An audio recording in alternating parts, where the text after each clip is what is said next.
सुप्रभात सभी छात्र छात्राओं और बुद्धिजीवी प्रबुद्ध जितने भी लोग मेरे से जुड़े हुए हैं उन सभी का मैं नरेंद्र कोचिंग की ओर से और स्वयं अनिल कुमार खेदड़ की ओर से आपका हार्दिक अभिनंदन करता हूँ, हार्दिक स्वागत करता हूँ। कल अस्वस्थता के चलते मैं आपके पास एक वीडियो नहीं भेज पाया, तो अब मैं आपके सामने फिर उपस्थित हूँ एक नया वीडियो लेके।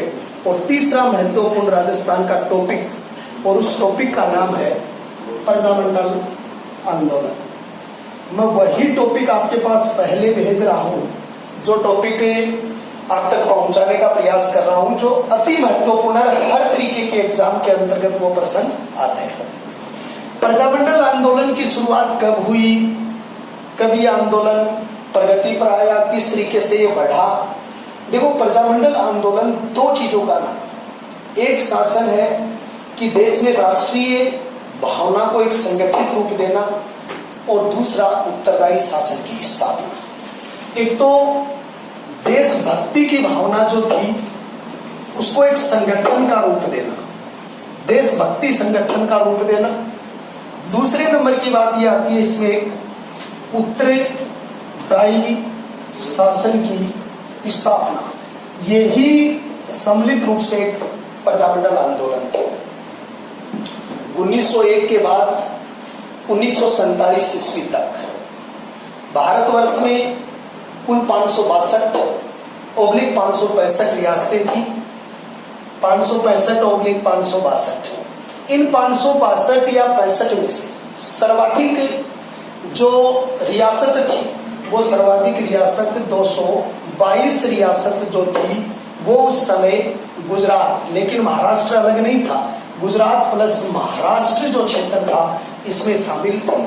और इसमें 40% क्षेत्रफल था और 28% जनसंख्या निवास करती थी। लगभग क्षेत्रफल है वो 40% है और जनसंख्या जो है वो यानी कितनी थी, 28% जनसंख्या थी इन रियासतों में। और इन रियासतों में एक प्रजामंडल की स्थापना करना इनका प्रमुख लक्ष्य था। उस समय राजस्थान के अंतर्गत जब एकीकरण में मैंने आपको पढ़ाया था कि इसमें 19 रियासत थी। कितनी रियासत थी एकीकरण के दौरान? इनमें 19 रियासत थी। लेकिन 19 रियासतों में से एक रियासत ऐसी थी जहां पर प्रजामंडल स्थापित नहीं हुआ, और उस रियासत का नाम था टोंक। एकमात्र रियासत, और उस रियासत का नाम है टोंक। टोंक एक ऐसी रियासत थी जहां पर प्रजामंडल स्थापित नहीं हुआ। जबकि राजस्थान के पास 3 ठिकाने थे, कुशलगढ़, लावा और नीमराणा, जिनमें कुशलगढ़ एकमात्र ऐसी रियासत थी जहां पर प्रजामंडल स्थापित हुआ था। तो ठिकानों में जो कुशलगढ़ था, वो कुशलगढ़ एक ऐसी स्थान था जहां पर प्रजामंडल की स्थापना की गई थी। ये दोनों शब्दावलियां आपको याद रखनी। राजस्थान में प्रजामंडल जो क्षेत्र है, उस प्रजामंडल में आपको 3 चीजें पढ़नी पड़ती हैं। एक चीज आपको पढ़नी पड़ती है 1927 से पूर्व का एक संगठन के रूप में आपको पढ़ना पड़ता है। एक आपको पढ़ना पड़ता है 1907 से 27 तक।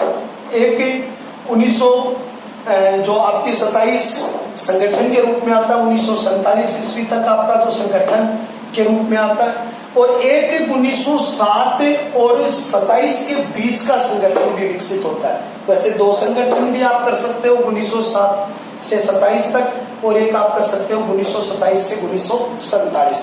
3 बनाओ तो यूं बन जाएंगे 1907 से 1915, 1915 से 1927 और 1927 से 1947। ये 3 संगठन आपके इसके बना सकते हैं। देखो, सबसे पहले एक बात आती है कि प्रजामंडलों की जब शुरुआत हुई थी तो सबसे पहले चूरू सर्व हितकारिणी सभा से हुई थी। किससे हुई थी? तो आप नाम लिखेंगे, चूरू सर्व हितकारिणी सभा से इसकी शुरुआत हुई थी। और चूरू सर्व हितकारिणी सभा की स्थापना किसने की थी? तो इसका नाम आता है कन्हैया लाल ढूंढ व गोपालदास स्वामी जो थे, उनके द्वारा इसकी स्थापना की गई थी 1907 ईस्वी में। ये एक ऐसा संगठन था जो शैक्षणिक और सामाजिक था। ये कैसा था? शैक्षणिक और सामाजिक संगठन था। एक बात और मैं आपकी यहाँ पर तय कर दूं, इसकी जगह आपको एक चीज मिल सकती है, अर्ध राजनीतिक क्षेत्र आप इसको कह सकते हैं। ये जो चूरू सर्वहितकारिणी सभा जो है, इसने 2 नाटक मंचित करवाए थे। किसके लिए? समाज में चेतना के लिए। एक सत्य विजय और एक धर्म विजय। कितने नाटक मंचित करवाए? 2। एक धर्म विजय और दूसरे नंबर पे जो करवाया था सत्य विजय। धर्म विजय और सत्य विजय नामक 2 नाटक मंचित करवाए गए और उनके माध्यम से राष्ट्रीय चेतना का प्रचार इनके द्वारा किया गया था। दूसरी बात यहाँ पर आती है कि सन 1910 ईस्वी के अंतर्गत एक और संगठन स्थापित हुआ गोपाल दास खैरवा और विजय सिंह पथिक के द्वारा, वीर भारत माता। तो दूसरा संगठन 1910 में स्थापित हुआ। 1910 ईस्वी के अंतर्गत वीर भारत माता नामक संगठन विकसित हुआ। इसके अंतर्गत जो शामिल हुए वो कौन थे? गोपाल दास जो खैरवा हैं वो इसके मूल संस्थापक रहे थे। इनके सहयोगी जो थे महत्वपूर्ण वो कौन थे? विजय सिंह जी पथिक थे। लेकिन इनका स्थापना में कोई बड़ा रोल नहीं है। बड़ा रोल जो है वो गोपाल दास खैरवा जी का इसके अंतर्गत बड़ा योगदान रहा है। ये महत्वपूर्ण रूप से ये चीज क्या होती है, इसके अंतर्गत शामिल होती है। दूसरी चीज क्या होती है कि 1918 ईस्वी के अंतर्गत एक और संगठन मिला, चांदमल सुराणा। और चांदमल सुराणा ने एक संगठन स्थापित किया था और उस चांदमल सुराणा का संगठन था मारवाड़ हितकारिणी सभा। कौन सी सभा? मारवाड़ हितकारिणी सभा का गठन किया गया।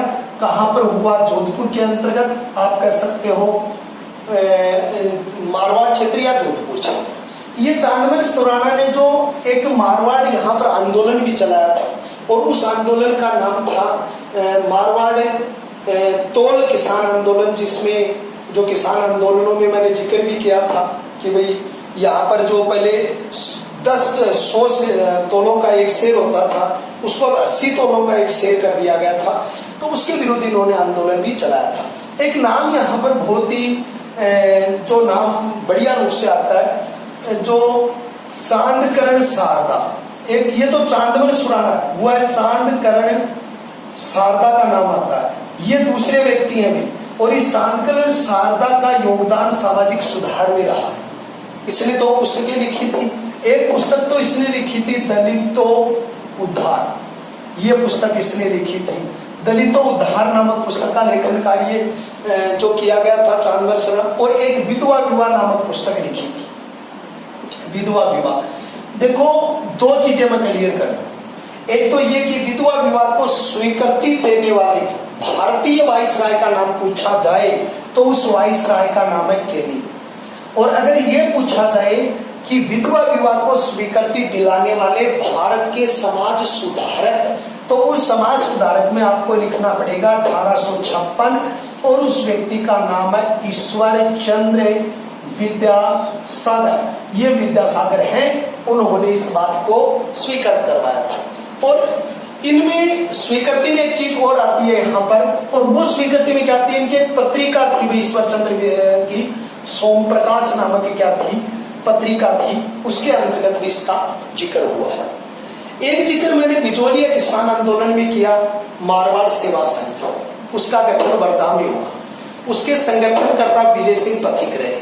उसमें राजस्थान केसरी नामक पत्रिका निकाली, फिर उसको अजमेर लाया गया, फिर नवीन राजस्थान नाम की पत्रिका निकाली गई। ये 4-5 जो कंपटीशन के क्वेश्चन जो थे वो यानी मैंने आपको बता दिया था। लेकिन 1920 ईस्वी के अंतर्गत एक सभा का गठन हुआ जिसको राजपूत मध्य भारत सभा, यानी राजपूत मध्य भारत सभा का गठन हुआ था। और उस राजपूत मध्य भारत सभा में कौन कौन से संगठन आपके आए, कौन कौन से व्यक्ति विशेष इससे जुड़े थे? तो राजपूत मध्य भारत सभा के प्रमुख संगठनकर्ताओं में विजय सिंह मेहता थे, गोवर्धन शर्मा थे जो इसके महत्वपूर्ण थे, राम नारायण जी चौधरी थे, राम नारायण जी चौधरी के अलावा विजय सिंह जी पथिक थे। ये कई व्यक्ति जो थे उन्होंने मध्य राजपूत सभा का क्या किया था, गठन किया था, जिसमें से जमुनालाल बजाज जिसको गांधी का 5वां पुत्र कहा जाता है, जिसका संबंध काशी का वास सीकर से इनका क्या था, महत्वपूर्ण संबंध था। इस मध्य राजपूत सभा का जो गठन किया गया था, उसका पहला अधिवेशन हुआ चांदनी चौक। और ये चांदनी चौक नामक स्थान कहां पर है भाई, दिल्ली। ये चांदनी चौक दिल्ली, उस समय दिल्ली भारत की राजधानी बन चुका था, क्योंकि 1912 से पहले भारत की राजधानी कोलकाता हुआ करती थी। और उस समय 1912 में लॉर्ड हॉर्डिंग भारत के वाइसरॉय बनकर आए और उन्होंने भारत की राजधानी को दिल्ली स्थानांतरित कर दिया।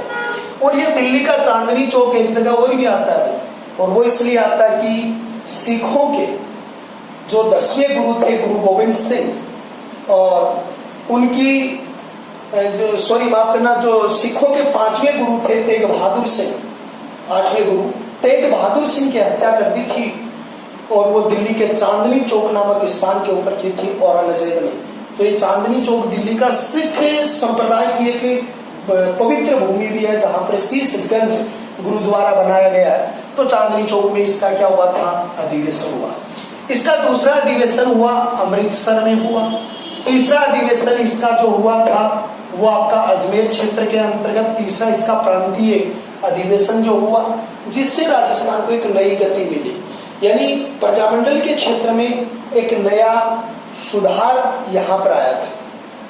लेकिन प्रजामंडलीय आंदोलनों के अंतर्गत एक और संगठन बना, जिसका नाम था अखिल भारतीय देसी राज्य लोक परिषद, यानी संगठन का नाम क्या है, अखिल भारतीय देसी राज्य लोक परिषद। और इसका गठन किया गया 1927 ईस्वी के अंदर। अखिल भारतीय देसी राज्य लोक परिषद का गठन कहाँ हुआ, बंबई में हुआ।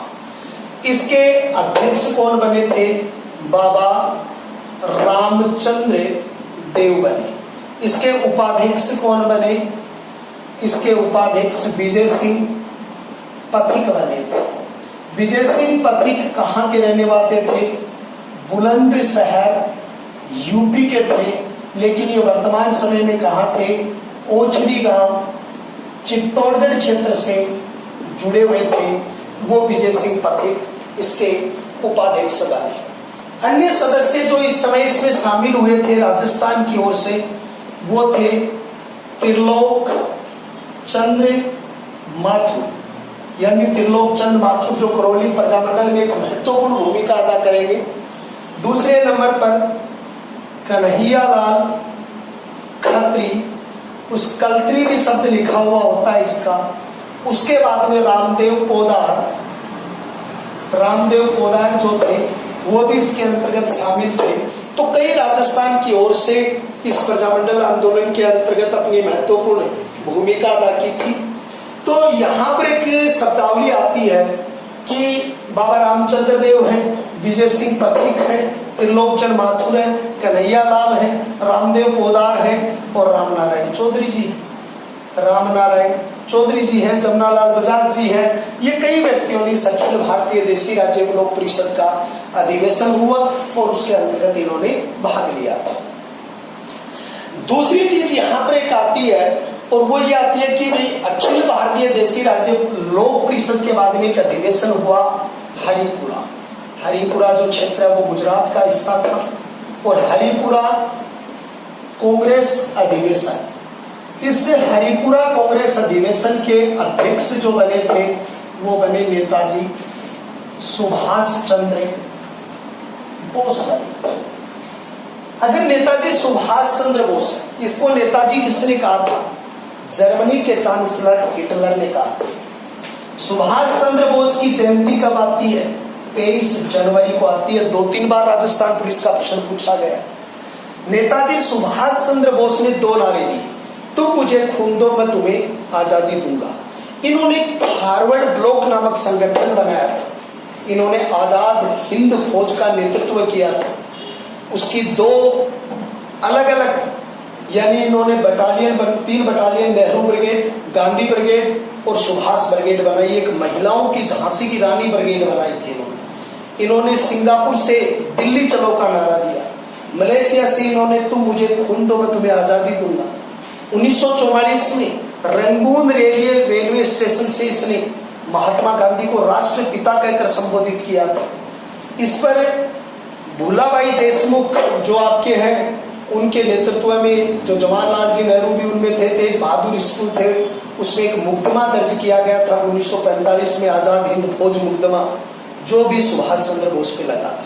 देखो जब टॉपिक आता है तो उसकी साइड की चीजें अगर याद होती हैं तो आप बहुत बेहतर कंपटीशन में, और आप अगर इतना ही है तो आप बेहतर कंपटीशन में नहीं है, क्योंकि आपने तो ये पढ़ा कि भाई जो हरिपुरा कांग्रेस अधिवेशन के अध्यक्ष रहे और त्रिपुरा में फिर अध्यक्ष बने थे पटाभी सीतारमैया को हराकर, जो महात्मा गांधी के समर्थक थे उनको हराकर पुनः अध्यक्ष बने थे। फिर महात्मा गांधी जी ने कहा ये तो मेरी हार है, त्याग पत्र दे दी, तब इन्हें फॉरवर्ड ब्लॉक बनाना पड़ा था। तो इस हरिपुरा कांग्रेस अधिवेशन के बाद राजस्थान में जो या भारतवर्ष में जो ये प्रांतीय संगठन बन रहे थे, इन संगठनों को मान्यता देने पर जोर उठा था या इनके लिए प्रयास यहाँ पर चला था। और इस अखिल भारतीय देसी राज्य लोक परिषद जो है उसका राजस्थान में प्रांतीय अधिवेशन करवाया 1931 ईस्वी के अंतर्गत करवाया था रामनारायण चौधरी ने। आपके सामने दो प्रश्न आएंगे। पहला प्रश्न, अखिल भारतीय देसी राज्य लोक परिषद का कार्यालय खोला गया, तो वो तो 1928 में ही खोल दिया था राजस्थान में। कौन सी जगह?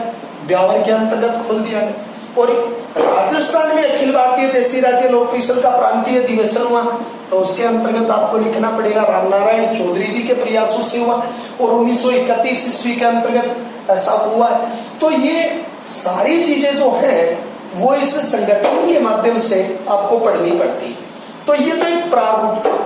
फिर 1938 के बाद स्वाधीन संग्राम तक, यानी जो अनेक संगठनों के माध्यम से, क्रांतिकारी गतिविधियों के माध्यम से ये आगे बढ़े, इस प्रकार एक प्रजामंडल की पृष्ठभूमि तैयार हुई, एक स्वरूप तैयार हुआ उनका, जो प्रजामंडलों में अग्रणीतम भूमिका अदा की।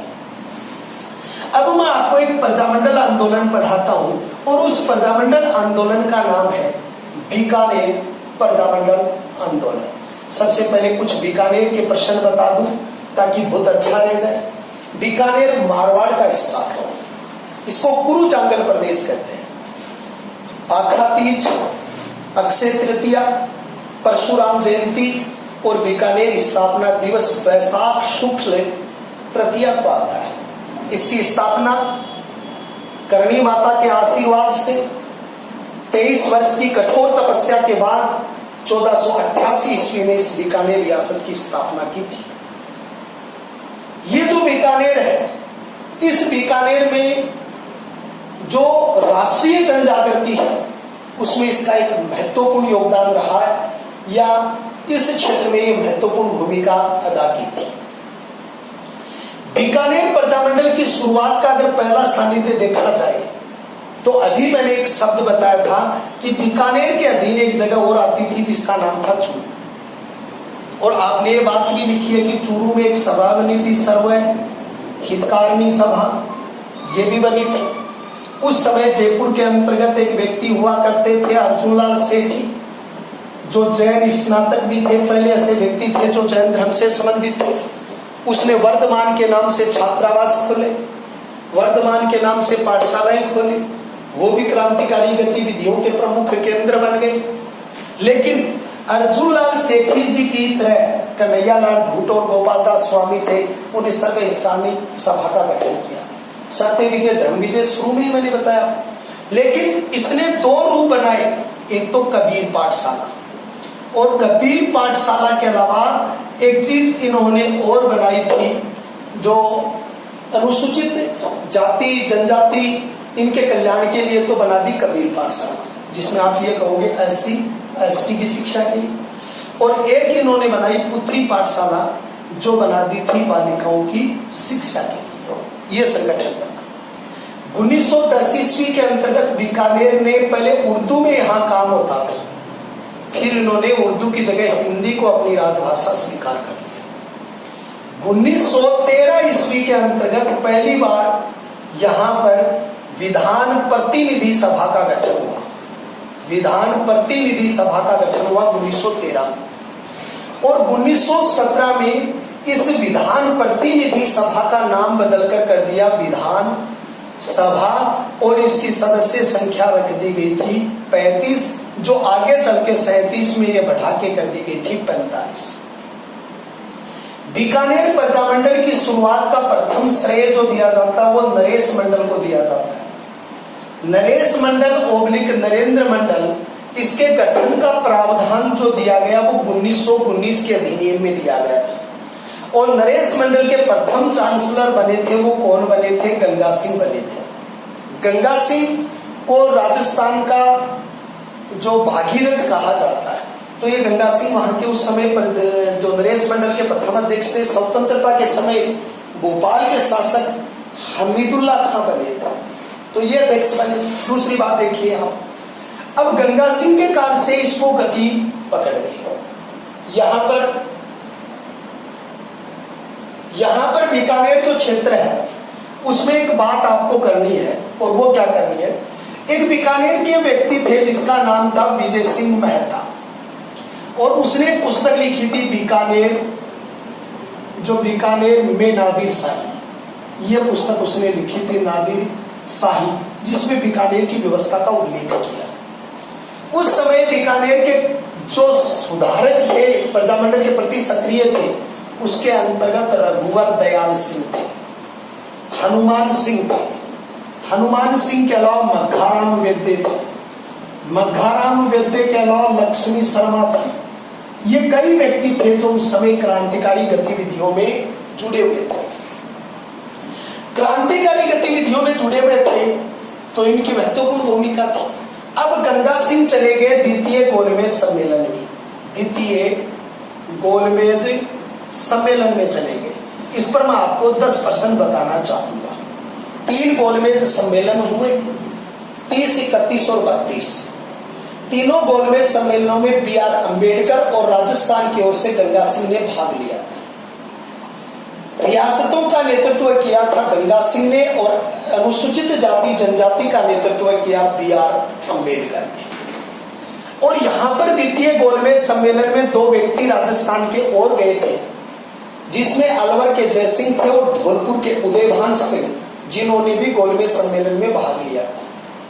तो ये गोलमेज सम्मेलन में भाग लेने के लिए कहां चले गए? लंदन। अब लंदन में ये बात उठाई जा रही थी कि देश के अंतर्गत क्या चल रहा है हिंदुस्तान में, तो गंगा सिंह बहुत जोर शोर से भाषण दे रहे थे।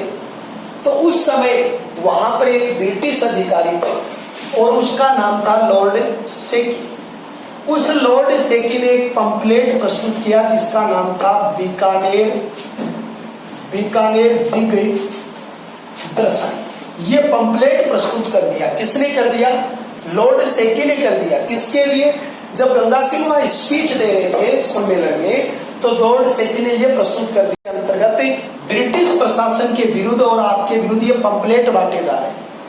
तो गंगा सिंह थोड़े नाराज हुए, वापिस लौटे, और लौटने के बाद जिन्होंने ये बीकानेर दिग्दर्शन नाम के पंपलेट निकाले थे उनके विरुद्ध कार्रवाई की घोषणा कर दी। और उन्होंने एक कानून बनाया, सार्वजनिक सुरक्षा कानून। कौन सा कानून बनाया? सार्वजनिक सुरक्षा कानून बनाया। और सार्वजनिक सुरक्षा कानून जो था, उस सार्वजनिक सुरक्षा कानून का मुख्य उद्देश्य यह था, इसे जो भी क्रांतिकारी गतिविधियों में लिप्त है, जो ब्रिटिश सरकार या रियासत की व्यवस्था को भंग कर रहे हैं, उनके विरुद्ध कार्रवाई की जाए। और बीकानेर में इसे एक संज्ञा दी गई थी, उसका नाम है काला कानून। इसको कौन सी संज्ञा दी गई थी? काला कानून के नाम से इसको संज्ञा दी गई थी, और इसे सार्वजनिक सुरक्षा कानून के नाम से संबोधित किया गया था। अब बीकानेर के अंतर्गत क्या हुआ कि ये व्यवस्थाएं और ज्यादा बढ़ी।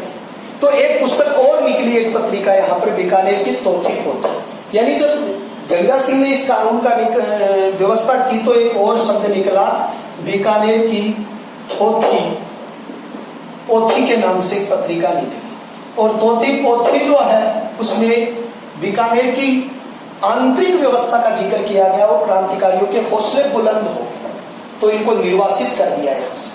और जब इनको निर्वासित कर दिया गया, तो निर्वासित करने के बाद जो मघाराम वैद्य थे, कौन थे भाई? मघाराम वैद्य। इन्होंने 1936 ईस्वी के अंतर्गत कोलकाता क्षेत्र में, यानी इन्होंने क्या कर दी? बीकानेर प्रजामंडल की स्थापना कर दी थी। राजस्थान का पहला प्रजामंडल आंदोलन था जिसकी स्थापना राजस्थान के बाहर हुई, यानी राजस्थान के बाहर हुई है, कोलकाता के अंतर्गत, यानी इसकी स्थापना हुई है। बीकानेर में क्रांतिकारी गतिविधियां बढ़ती है। अब उन्होंने क्या किया, गंगा सिंह ने इसको असंवैधानिक घोषित कर दिया। क्या कर दिया, इसको असंवैधानिक घोषित कर दिया। 1938 ईस्वी के 36 में जब स्थापित हुआ तो 38 में इन्हीं क्रांतिकारियों ने बीकानेर प्रजा परिषद बनाई। क्या बनाई, बीकानेर प्रजा परिषद बनाई। गंगा सिंह ने यह सोच लिया कि भाई आपके सारी जो प्रतिक्रियाएं हैं वो आपके विरुद्ध जा रही है और आपके साथ सहयोग में इस चीज में कोई चीज नहीं जुड़ पा रही है। क्यों नहीं जुड़ पा रही है, क्योंकि जब 26 जनवरी 1930 ईस्वी को पूरे देश के अंतर्गत पंडित जवाहरलाल नेहरू के नेतृत्व में रावी नदी के तट पर जब झंडारोहण हो रहा था, स्वतंत्र दिवस मनाने की घोषणा कर रहे थे, तो इसी गंगा सिंह के काल में चूरू के धर्म स्तूप पर कन्हैयालाल ढूंढ ने यानी कि झंडारोहण कर दिया था। तो ये बात एक सजगता में आ चुकी थी कि भाई बीकानेर के विरुद्ध क्रांतिकारी वो खड़े हो चुके हैं और स्वतंत्रता के लिए प्रयास करेंगे। 1943 ईस्वी में बाध्य होकर गंगा सिंह ने 2 समितियां बनाई। एक संवैधानिक समिति बनाई और दूसरी जो समिति थी जिसका नाम था मताधिकार समिति। ये दोनों समितियां बनाई किसने, यानी जो गंगा सिंह ने बनाई थी 43 में। इनका उद्देश्य यह था कि प्रजातंत्र की स्थापना तो हो, लेकिन एक व्यवस्थित रूप से प्रजातंत्र स्थापित हो और व्यवस्थित रूप से इसका जो है वो संचालन होना चाहिए। लेकिन उसके बाद में क्या हुआ कि इसकी गंगा सिंह की मौत हो गई और गंगा सिंह की मृत्यु के बाद यहाँ पर राजा बने थे कौन से, शार्दुल सिंह बने थे। शार्दुल सिंह वो व्यक्ति है जिसने राजस्थान का पहला खेल स्कूल बनाया था, जिस खेल स्कूल का नाम है शार्दुल सिंह स्पोर्ट्स स्कूल।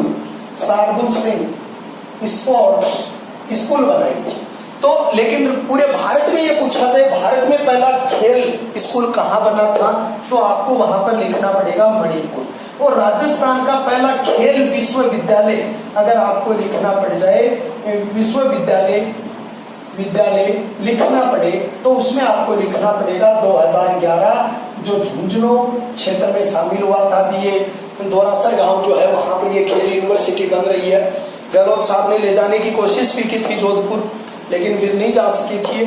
तो ये यहाँ पर खेल विश्वविद्यालय, श्रीमती विमलेश चौधरी इसकी पहली कुलपति भी बनी थी, यानी कि विमलेश चौधरी जो थी वो इसकी कुलपति बनी थी। तो शार्दुल सिंह के काल में ये बात यहाँ पर हुई।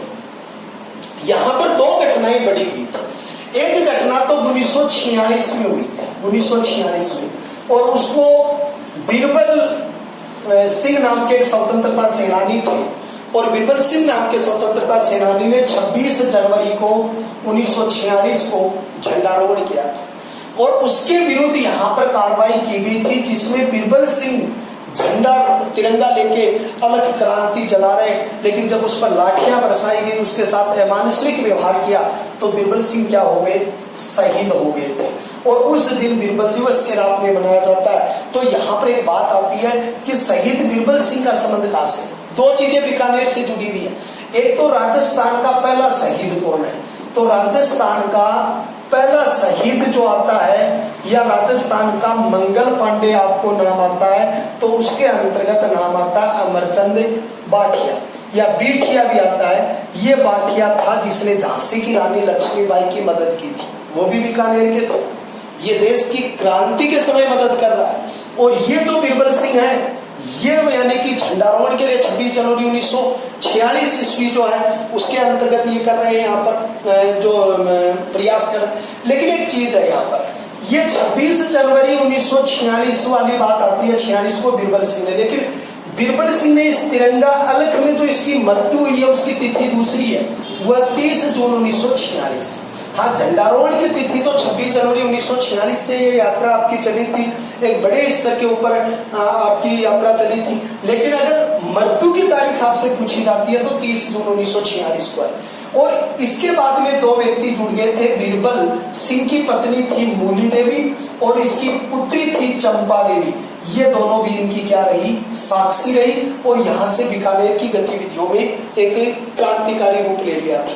लेकिन इस घटना के बाद में क्या हुआ कि नवंबर सन 1946 ईस्वी में एक घटना हुई थी, कांगड़ा कांड। कांगड़ा कांड क्या हुआ, ये किसानों की जो फसल थी और जो वहां पर फसल बाड़ी जो बोते थे उसमें बर्बाद कर दिया गया था, उसको नष्ट कर दिया गया था, तो उस घटना को कांगड़ा कांड कहा गया। मैं एक बार पुनः आपकी एक चीज क्लियर कर दूं कि 26 जनवरी 1946 को बीरबल सिंह जी ने जो तिरंगा फहराते हुए एक तिरंगा अलग जगाने का प्रयास किया था और उस पर अमानुषिक व्यवहार हुआ था। 30 जून 1946 को उनकी मृत्यु हो गई थी। उनकी साक्षी रही थी मुनि देवी पत्नी और चंपा देवी। 30 जून को बीरबल दिवस के रूप में मनाया जाता है। स्वतंत्रता के दौरान जो शहीद बीरबल सिंह थे उनका संबंध इससे है, लेकिन क्रांति के समय जो शहीद होने वाले थे अमरचंद बाठिया, उनका संबंध जो झांसी की रानी लक्ष्मीबाई की सहायता की थी, उसको राजस्थान का मंगल पांडे भी कहते हैं और राजस्थान का पहला शहीद भी उसे कहा जाता है। इस तरीके से राजस्थान के जो प्रजामंडल है उन प्रजामंडलों में है। फिर आगे एकीकरण पे आप आ जाते हो कि 7 अगस्त सन 1947 को शार्दुल सिंह ने इंस्ट्रूमेंट सेक्शन पत्र पर हस्ताक्षर कर दिए थे और वो राजस्थान का क्या बन गया था, हिस्सा बन गया था, राजस्थान की एक अभिन्न इकाई बन गया था। तो इस तरीके से राजस्थान के प्रथम अध्याय के रूप में आपने प्रजामंडल आंदोलनों की व्यवस्था और बीकानेर प्रजामंडल आंदोलन पढ़ा। आपने जो पढ़ा है वो मेरे कोचिंग इंस्टीट्यूट नरेंद्र अकेडमी के द्वारा बताई गई बातें आपको समझ में आई होगी। और ज्यादा से ज्यादा इस वीडियो को आप शेयर करें, लाइक करें और जो भी कमियां हैं उनको पहुंचाएं ताकि एक अच्छे शिक्षक और एक अच्छे संस्थान के रूप में हम आगे बढ़ सकें। जय हिंद, जय भारत।